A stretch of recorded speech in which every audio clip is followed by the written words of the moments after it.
Isabel Lorca tenía 55 años y una forma tranquila de andar.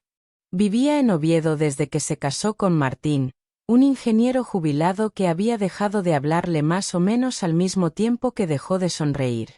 En su casa reinaba una paz áspera.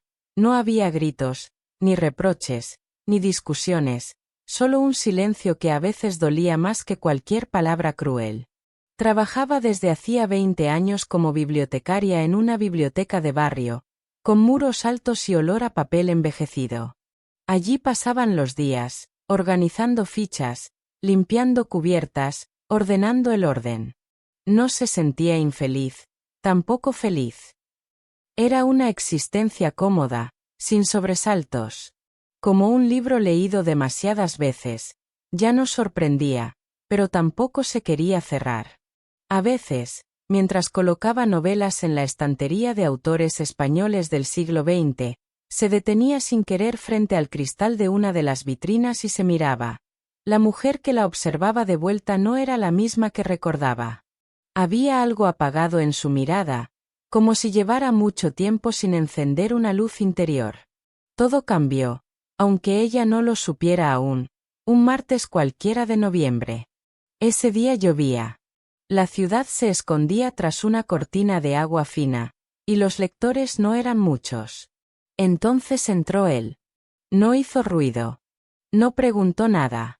Se detuvo a unos metros de la entrada, observando las estanterías como quien contempla un viejo mapa. Tenía alrededor de 60 años, el pelo gris recogido con naturalidad, la postura serena. Vestía una chaqueta oscura que parecía haber sido doblada con cuidado. Cuando sus ojos se cruzaron por primera vez, Isabel sintió un leve sobresalto. No por atracción, ni por temor, sino por algo más sutil. Una sensación inesperada de haber sido mirada de verdad. No observada, no evaluada. Mirada. El hombre se dirigió a la sección de ensayo sin decir palabra. Durante los siguientes días volvió, siempre a la misma hora, siempre en silencio. Escogía libros con una lentitud casi litúrgica, acariciando las cubiertas antes de abrirlas. A veces sus miradas se cruzaban brevemente entre pasillos, en la sala de lectura, al entregar el carné en el mostrador. Se llamaba Manuel Cervantes, lo descubrió cuando leyó su nombre en la ficha de préstamo, y venía de Segovia. Le explicó, con voz baja y pausada, que estaba quedándose unos meses en Oviedo con su hija y sus nietos. Isabel solo asintió. No preguntó más. Pero algo dentro de ella, quizás algo dormido, comenzó a despertar. Durante días, los pequeños gestos se convirtieron en ritual. Un movimiento de cabeza como saludo. Una media sonrisa mientras elogiaba un libro de poesía. Un leve suspiro compartido en medio del silencio más puro. No hablaban. No hacía falta. Una tarde, mientras Isabel ordenaba una colección de novelas de Clarín, levantó la vista y lo encontró allí, de pie entre las estanterías, mirándola. Su rostro no mostraba nada extraño, pero había algo en sus ojos. Algo que la atravesó como una brisa tibia en una tarde fría. Y en ese instante, sin palabras ni promesas, sin roce ni intención, Isabel sintió algo que no esperaba, una chispa. No de deseo, no de romance juvenil. Era más bien una vibración suave, profunda, como si alguien al fin la hubiera oído gritar en silencio desde dentro.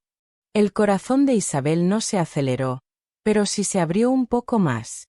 Manuel seguía viniendo. Siempre a la misma hora, siempre con el mismo andar tranquilo, como si formara parte del mobiliario silencioso de la biblioteca. Y sin embargo, cada vez que cruzaba la puerta, algo en Isabel se agitaba. Él no hablaba mucho, pero sus elecciones hablaban por él.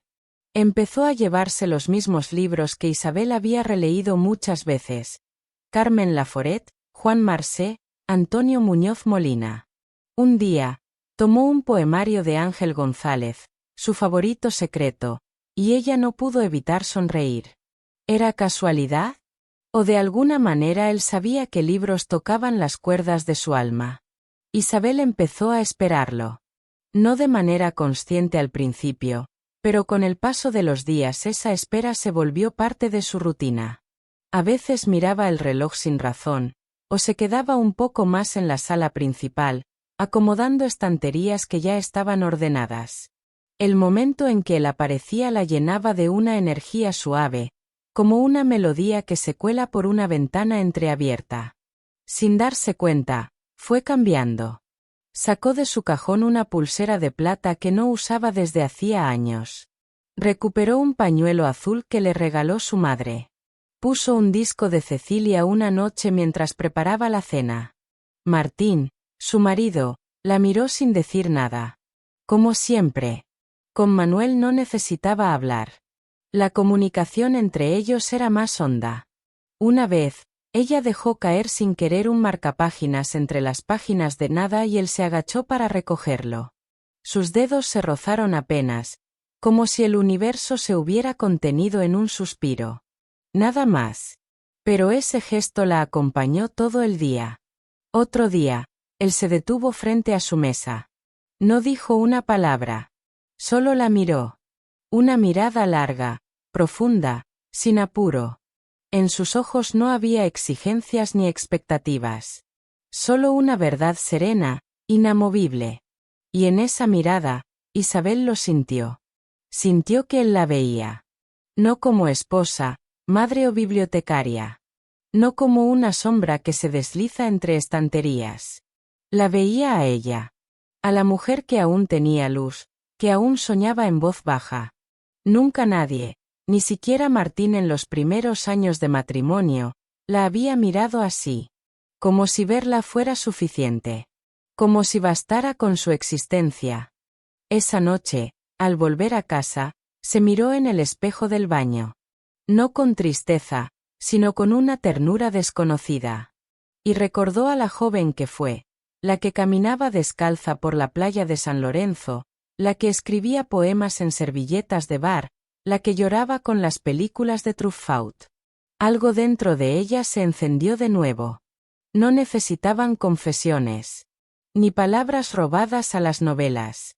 Bastaba ese lenguaje secreto que los unía, hecho de pausas, gestos suaves, presencias que no exigían. Afuera, la lluvia volvía a caer. Dentro de ella, por fin, nacía algo nuevo. Martín, su marido, notó el cambio. Lo notó en las miradas que ya no pedían nada, en los silencios que ya no dolían, en esa nueva forma que Isabel tenía de moverse por la casa, más ligera, más propia. Pero no dijo nada. Como casi siempre. Durante años, él había sido una figura cercana y lejana al mismo tiempo. Compartían techo, mesa, rutinas, pero no palabras verdaderas. Había aprendido a vivir sin ella, y ella, sin darse cuenta, también había aprendido a no necesitarlo. Isabel no le reprochó nada. No hizo discursos ni dramas. Simplemente comenzó a elegir su propio ritmo. Empezó con algo pequeño, salir a caminar por las mañanas antes de ir a la biblioteca. Luego sacó la bicicleta que llevaba años olvidada en el trastero y recorrió el parque de invierno con una sonrisa en los labios. Tomó un par de días libres y viajó sola a Gijón, donde el mar le habló de cosas que creía olvidadas. Se sentó en la arena al atardecer, sintiendo el viento en la cara, y no pensó en nadie más que en ella. En la biblioteca, Manuel seguía viniendo. Pero algo en su mirada parecía ya estar despidiéndose. Un día, al final de la tarde, mientras Isabel cerraba su estuche de trabajo, él se acercó al mostrador. No traía libros. Solo una postal. Para ti, dijo simplemente. Ella la tomó con cuidado. No era una carta, ni una confesión. En la postal, una imagen en blanco y negro de una calle empedrada de Segovia. Y detrás, una cita escrita con una caligrafía firme y limpia. El verdadero contacto es aquel que jamás fue físico. Marguerite Yourcenar. Isabel levantó la vista, pero Manuel ya se había girado. No hubo promesas, ni explicaciones. Solo ese regalo, esa frase, ese adiós silencioso. Al día siguiente no vino. Ni al siguiente. Había regresado a Segovia. Isabel sintió una punzada breve, como un viento que apaga una vela. Pero no lloró. No porque no doliera, sino porque no era tristeza lo que quedaba, sino gratitud. Manuel no le había devuelto el amor. Le había devuelto la vida. El lunes siguiente, Isabel abrió la biblioteca como siempre. El aire de la mañana parecía más fresco, más limpio. Se detuvo en la puerta unos segundos antes de girar la llave. No había música, ni aplausos, ni cartas de amor. Solo ella. Entera. En paz. El día comenzó como cualquier otro. Pero dentro de ella todo era distinto. Y por primera vez en mucho tiempo, supo que su corazón volvía a saber esperar. Nos alegra tenerte en el canal Pecado y Susurros. Suscríbete, dale like y descubre muchas más historias románticas.